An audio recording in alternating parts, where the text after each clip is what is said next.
అయింది. ఈరోజు మరొక మంచి మాటతో నేను మీ ముందుకు వస్తున్నాను. మనసు కళ్ళతో చెప్పిందట, ఎక్కువగా ఏడవకు, నేను బాధపడాల్సి వస్తుంది అని.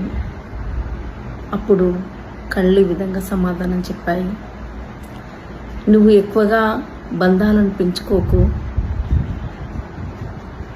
మరి దానివల్ల నేను బాధపడాల్సి వస్తుంది అని అన్నట్టు.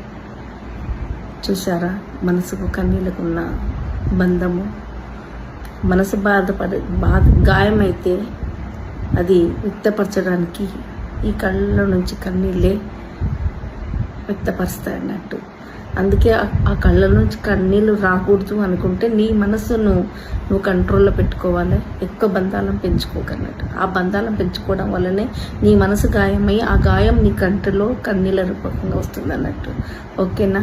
Thank you. ఇట్లా మీ పంతులమ్మ రామాదేవి అండ్ బాయ్.